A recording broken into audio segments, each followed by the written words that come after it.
Hey everyone, welcome back to the channel. Imagine knowing exactly when your life will end, down to the minute. That's the reality for death row inmates. And today we're diving into the final 24 hours of John William King, one of the most notorious cases in modern execution history. What goes through someone's mind when they know they have less than 24 hours to live? How do prison staff handle these final moments? And what really happened in those last crucial hours? Stick around because what I share completely changes your thoughts about death row executions. On April 24, 2019, the state of Texas executed John William King for dragging James Byrd Jr. to death in one of America's most notorious hate crimes. King's final day embodied the same unrepentant racism that had defined his 20 years on death row. A killer's last stand. King awoke on his final morning in a cell, just 10 feet from Texas execution chamber. At 44, he had spent nearly half his life on death row, yet maintained the same defiance that characterized his crime. Prison officials noted his eerie composure as he prepared for what seemed certain death. A last-minute legal challenge offered slim hope. King's appellate attorneys had petitioned the Supreme Court, arguing his original lawyers violated his constitutional rights by conceding guilt when he demanded to maintain innocence. The appeal relied on McCoy of Louisiana, establishing defendants' rights to control their defense strategy. Just days earlier, the Texas Court of Criminal Appeals had split 54 on the issue, with 4 judges concerned about potential constitutional violations. However, the evidence against King was so overwhelming that legal technicalities seemed unlikely to save him. 3 miles of horror. To understand why John King faced execution that April evening, you have to go back to a humid night in June 1998 in the East Texas town of Jasper. That's when James Byrd Jr., a 49-year-old black man, made the fatal mistake of accepting a ride from 3 white men he thought he could trust. Sean Berry was driving. He knew Byrd from around town. Lawrence Brewer and John King were his passengers, both recently released from prison, both radicalized into white supremacist hatred behind bars.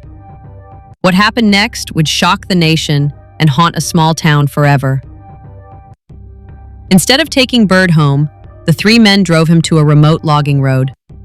There they beat him unconscious and spray-painted his face black, a deliberate act of racial humiliation that revealed their true motive. This wasn't random violence. It was a lynching, planned and executed with calculated cruelty. The men wrapped a 24-foot logging chain around Byrd's ankles and attached it to Berry's pickup truck.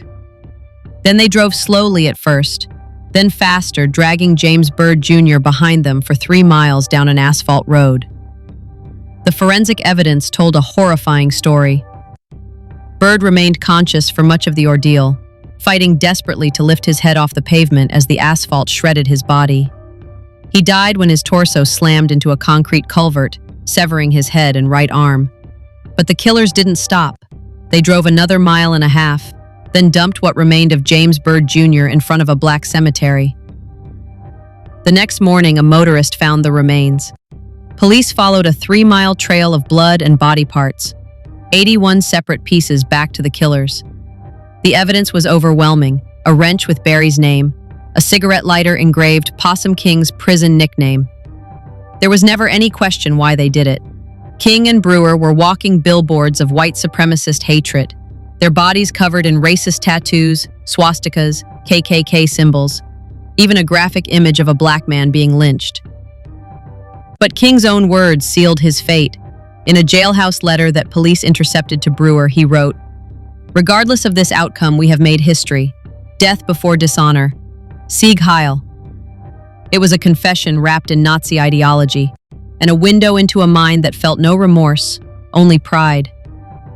I know this is heavy stuff, but if you're finding this as fascinating as I am, could you hit that like button? It helps the channel, and I have much more to share about what happened next. Also, ensure you're subscribed because we dive deep into cases like this every week.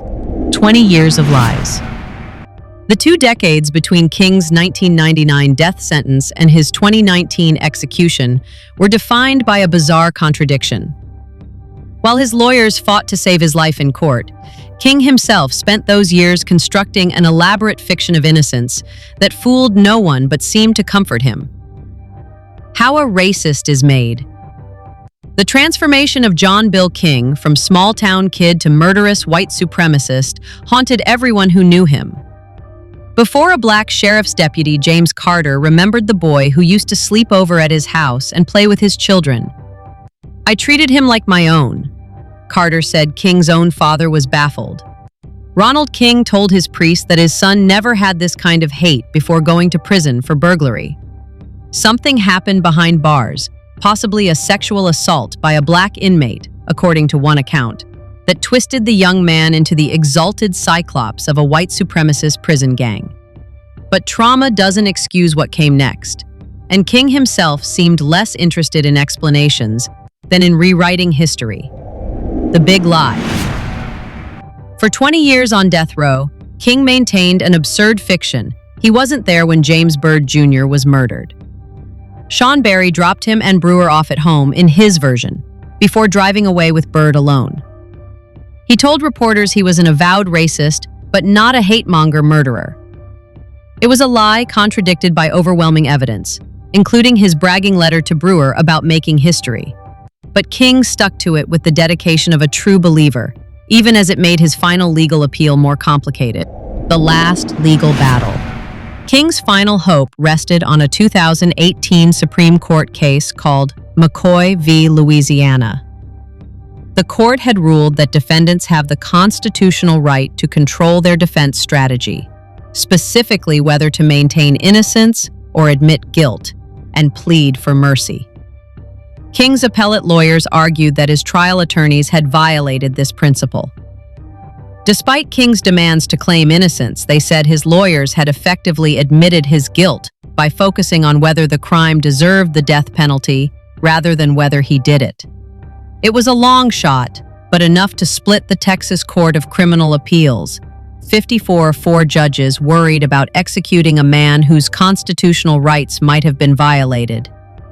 5 others said the evidence was too overwhelming to matter.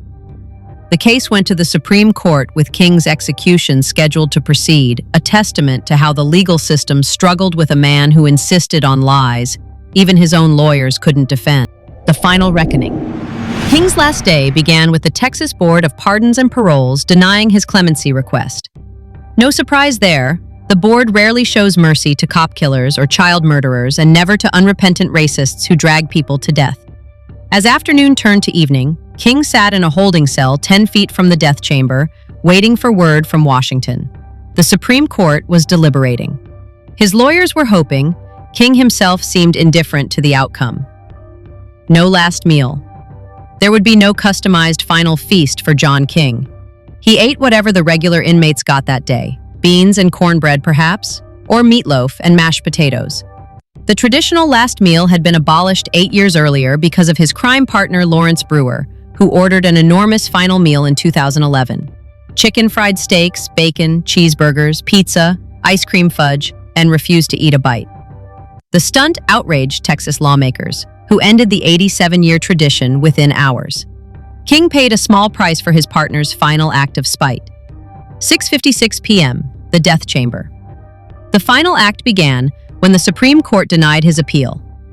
At 6:30, King was strapped to a gurney and fitted with an IV line. In the witness rooms, 2 groups waited. James Byrd Jr.'s sisters and niece had come to see justice done. The room reserved for King's witnesses stood empty. Warden Bill Lewis leaned over the gurney. "Do you have a final statement?" "No," King said. His eyes remained closed. He never looked at the Byrd family and never acknowledged their presence. The pentobarbital began flowing at 656. King took one deep breath, then a few shallow ones. At 708, he was pronounced dead. Outside, a small crowd cheered. The final insult. Even in death, John King couldn't resist one last act of defiance. Head declined to speak his final words aloud, but he left a written statement with capital punishment that without the capital, get the punishment. It was a slogan borrowed from another executed killer, an attempt to recast himself as a victim of class warfare rather than what he really was, a racist who tortured a man to death for sport. No apology, no remorse, no acknowledgement of James Byrd Jr.'s humanity, even at the end. Clara Taylor, Byrd's sister, wasn't surprised. No remorse was shown, she said afterward. It's indicative of how embedded his hate was, and how proud he was of what he had done. Twisted legacy. The final irony of John King and Lawrence Brewer's executions is this. Through their last acts of petulance, the uneaten meal, the defiant statement, they managed to change Texas prison policy twice. Brewer's stunt ended the custom-made last meals. King's statement prompted officials to stop releasing written final words to the media. They sought to control the narrative of their deaths and succeeded in small procedural ways. It was a fitting end for two men who had spent their final years trying to rewrite the story of their monstrous crime. His case raises serious questions. Does the death penalty provide closure? Or does it simply end a story without resolution? And what does it say about our justice system when someone can face death with such complete indifference? I want to hear from you. Do you think King's lack of remorse made his execution more justified? Or does it highlight the complex psychology of death row? Drop your thoughts in the comments below.